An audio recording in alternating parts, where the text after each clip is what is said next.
হরে কৃষ্ণ বন্ধুরা, আজকে সকাল থেকেই ব্লগটা শুরু করে দিয়েছি। এখন বাজে 8টা। ভগবানকে অন্নভোগ দিয়ে দিয়েছি। কেন এত তাড়াতাড়ি দিয়েছিলাম আজকে কি কি দিয়েছিলাম আগে বলে নিই। অন্নভোগে দিয়েছিলাম ডাল, আলু ভাতে আর বড়ি দিয়ে লাউয়ের তরকারি। তো যাই হোক, তোমরা ভোগ প্রসাদ দর্শন করেছো অবশ্যই। এবার আমি তোমাদেরকে যেটা বলি, আজকে আমি যাচ্ছি আমাদের সোনারপুরে গৌরাঙ্গ রাধেশ্যাম মন্দিরে। সেখানে আজকে আমাদের গুরু মহারাজের ৭৬তম ব্যাস পূজা হবে, মানে ওনার আবির্ভাব তিথি। তো মন্দিরে একটু অনুষ্ঠান হবে। সব অনুষ্ঠানে না হলেও বেশ কিছু কিছু অনুষ্ঠানে আমি অবশ্যই বাড়ি থাকি না, চলে যাই। কারণ হচ্ছে ওই মন্দিরটা হচ্ছে আমার, মানে কি বলবো, নিজের বাপের বাড়ির মতন আর কি। তার থেকেও বেশি আত্মীয় স্বজনের বাড়ি না গেলেও মন খারাপ করে না, কিন্তু মন্দিরে না গেলে ভীষণ মন খারাপ করে। এই মন্দিরটা আমাদের প্রাণ একেবারে। তো আমি বেরিয়ে পড়েছি। ওই যে অটোটা দাঁড়িয়ে আছে ওটাতেই আমি উঠব। অটো আমরা রিজার্ভ করে চলে যাব, এবং রাস্তা থেকে আমার আরও প্রভু এবং মাতাজি উঠবে। তো আমরা 5জন মিলে যাব। আরও বিভিন্ন জায়গা থেকে মানুষজন আসবে। আর আমাদের মায়াপুরেও কিন্তু এই ব্যাস পূজাটা বিরাট করে হচ্ছে, কারণ গুরু মহারাজ মায়াপুরে এসেছেন। তো আমি অটোয় উঠে পড়েছি।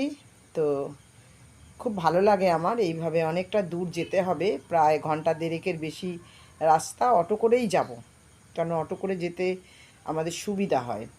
অটো রিজার্ভ করে নিয়েছি। এই যে মালা, জপমালা হাতে, জপমালা জপতে জপতে চলে যাব। মন্দিরে চলে এসেছি। আমাদের মন্দির এখনও কমপ্লিট হয়নি, কমপ্লিট হবে জুনের 12 তারিখে। আমাদের কমপ্লিট হওয়ার খুব সম্ভাবনা, বিশেষ করে এই গর্ভগৃহটা।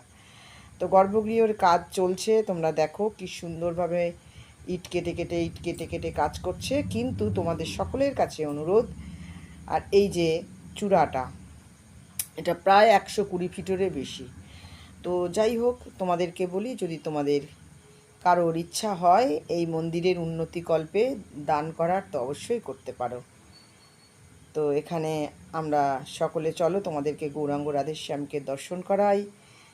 আমার গৌরাঙ্গ রাধেশ্যাম কি সুন্দর। আর প্রভু হচ্ছেন সমস্ত ভক্তরা যা মালা নিয়ে এসছেন সেগুলোকে, সমস্তগুলোকে এক জায়গায় করে উনি পরিয়ে দিচ্ছেন। আমি ততক্ষণ একটু তোমাদেরকে একটা ভালো জিনিস দেখাই, চলো।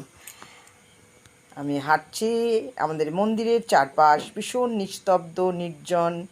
যারা কলকাতা শহরে হাঁসফাঁস অবস্থা, তাদের জন্য বলছি অবশ্যই এই মন্দিরে এসে রাত কাটাতে পারেন। 2 দিন, 3 দিন, 4 দিন, 10 দিন, কোনো পয়সা লাগবে না।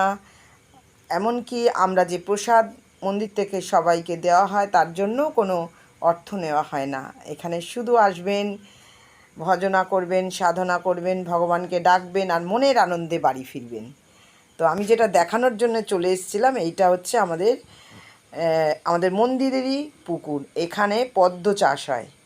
সারা পুকুরটায় তোমরা দেখো সাদা সাদা পদ্ম ভর্তি। এখান থেকেই পদ্ম তুলে আমাদের গৌরাঙ্গ রাধেশ্যাম মন্দিরের মালা গাঁথা হয়, আজকেও হবে তাই।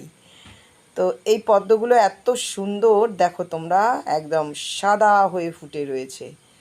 তো এইগুলো তোলা হবে, আর সেই তোলাটা হবে এক্ষুনি। কিন্তু তার আগেই আমি শুনলাম যে এই পদ্ম তোলা হবে। আমি চলে এসেছি ছুটে ছুটে তোমাদেরকে দেখাবার জন্য যে কত পদ্ম এখানে হয়েছে। এর একটা গল্প আছে, সেটা হলো যখন আমাদের ইস্কনের, আমাদের যে ভক্তিবৃক্ষের যে সোনারপুরের মন্দির, ওই প্রভু যিনি আছেন, উনি পদ্ম বীজ এনে এখানে লাগিয়েছিলেন। আর সেটা যখন ফুটেছিল তখন গোলাপি হয়েছিল। তা প্রভু তখন গৌরাঙ্গ মহাপ্রভুকে মনে মনে বলেছিলেন যে যদি সাদা হলো না একটাও, ভগবান তো সাদা ফুলের দেওয়া হয়। তো কিন্তু আশ্চর্যজনকভাবে তার পরেই যে ফুলগুলো ফুটেছে সব সাদা হয়েছে। দেখো, এটা গল্প নয়, এটা সত্যি। আর এই যে মন্দিরের চূড়াটা, এটা হচ্ছে অনেক বড়। এটা 120 ফুট। কাজ চলছে, তারও বেশি বোধহয় কাজ চলছে। আমাদের মন্দির একটু একটু করে হচ্ছে। এই মন্দিরটা এখনও সময় লাগবে হতে, কিন্তু সমস্ত ভক্তরা এগিয়ে এসেছে এবং সকলে মিলে আমরা চেষ্টা করছি আমাদের মন্দিরটা যাতে কমপ্লিট হয়। মন্দিরটা আমাদের কাছে খুব প্রাণপ্রিয় একেবারে। তো এই মাতাজি পদ্ম ফুল এনেছিল, পদ্ম ফুলটা ফোটাচ্ছে, গৌরাঙ্গ রাধেশ্যামের চরণে দেবে। তা আমি একটুখানি এই তোমাদের গোশালাটা দেখাই। এখানে প্রায় 40টারও বেশি গোমাতা আছেন। তো এই গোমাতাদের খুব যত্ন করে এখানে রাখা হয়। সকলকে দেখো তোমরা কি সুন্দর ফ্রেশ, একেবারে উজ্জ্বল এদের দেখতে। আর একটু যাই মন্দিরে। এবারে প্রভু সমস্ত শৃঙ্গার ভগবানের তো হয়েই গেছিল। এবার যে মালাগুলো ছিল সেগুলো প্রভু একটা একটা করে নিজের হাতে ভগবানকে সাজাচ্ছেন। আমরা তার সাক্ষী হয়ে থাকছি আর মনে মনে ভাবছি যে সেবার কাজ যদি আমরা একটু করতে পারতাম। আমরা করি, কিন্তু এখন প্রভু নিজে হাতে এই কাজগুলো করেন। তো এইটা হচ্ছে আমাদের গোশালা। এটা অত গোমাতাদের ধরে না, তো পরিষ্কার পরিচ্ছন্ন চলছিল। আর এখানে মাতাজি, সুজাতা মাতাজি, এই মাতাজি আমাদের সঙ্গে গিয়েছিল অটোতে। তো এই সুজাতা মাতাজি আরতি করছেন এবং আমরা সকলে কীর্তন করছি। তো মাতাজি আরতির সমস্ত নিয়ে আমাদের গুরু মহারাজকে আরতি করছেন। আর আমরা সকলে আরতির পরে পরিক্রমা করব গৌরাঙ্গ রাধেশ্যামকে। তো সেটাও তোমাদের দেখাবো। খুব সুন্দর। সারা দিন ধরে যদি এখানে থাকো, মনে একদম আনন্দ নিয়ে বাড়ি ফিরবে, যত মন খারাপই থাক। আমরা তো প্রচুর আসি, প্রায়ই আসি। তো যাচ্ছি পরিক্রমা করতে, হরে কৃষ্ণ মহামন্ত্র গান করতে করতে, ভগবানের কীর্তন করতে করতে আমরা পরিক্রমা করি।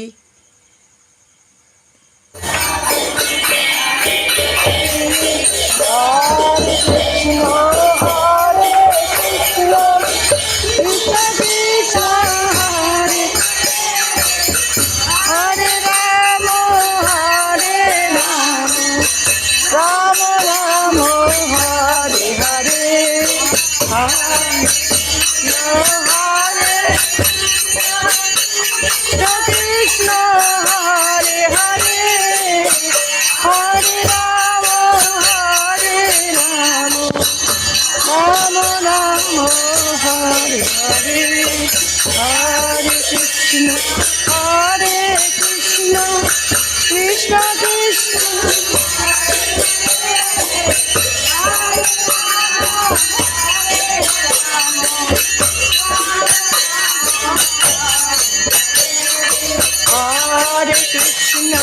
Hare Krishna Krishna Krishna Hare Hare Hare Rama Hare Rama।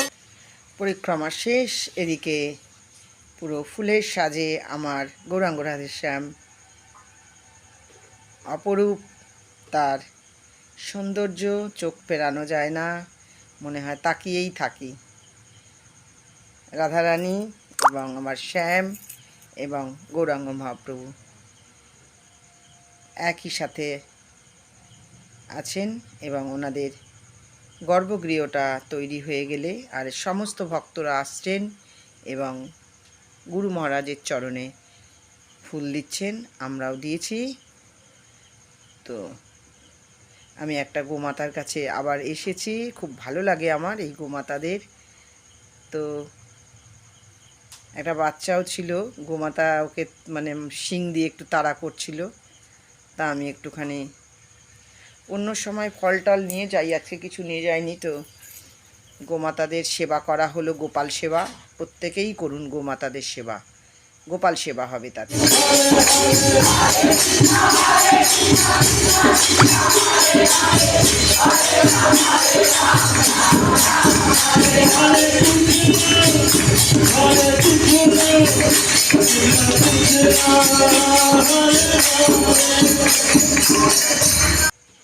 কীর্তন চলছে এবং ভগবানের ভোগ হয়ে গেছে, ভগবানকে ভোগ নিবেদন করা হয়েছে, তার জন্যই কীর্তন চলছিল।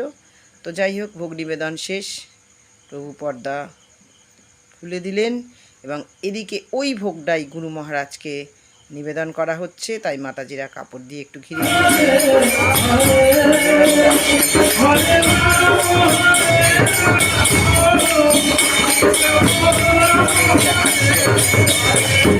ওনার করুণা। এদিকে আরতি হচ্ছে, সবাইকে প্রভু ধূপ দিয়ে আরতি করে সবার হাতে একটা করে ধূপ দিয়ে দিয়েছে, সবাই আরতি করছে।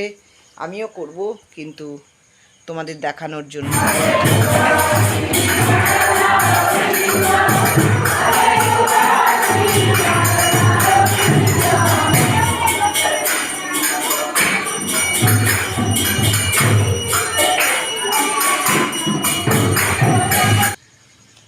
কীর্তনের সাথে সাথে মাতাজি এবং ওই প্রভুটা নৃত্য করে যাচ্ছেন। আমি ওনার থেকে একটু শেখার চেষ্টা করলাম,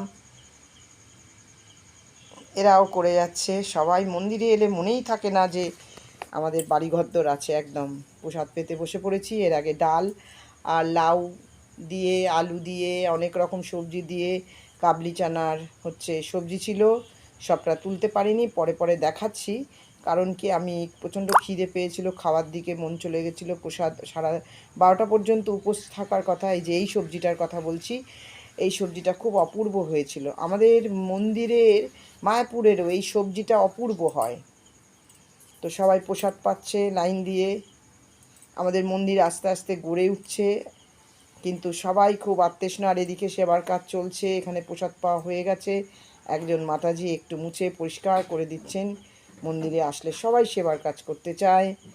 আর এদিকে সবাই আমরা প্রসাদ পেয়েছি এবং ওই মাতাজি প্রসাদ পেয়ে একটু পরিবেশন করছে। আর এই যে চাটনি, পাঁপড় সব ছিল, অনেক কিছু ছিল, পরমান্ন ছিল। তো আমার ভিডিওটা আজকে এই পর্যন্ত। খাওয়া দাওয়া করে আমি বাড়ি ফিরে এসেছি। সকলে ভালো থেকো, সুস্থ থেকো। রাধে রাধে।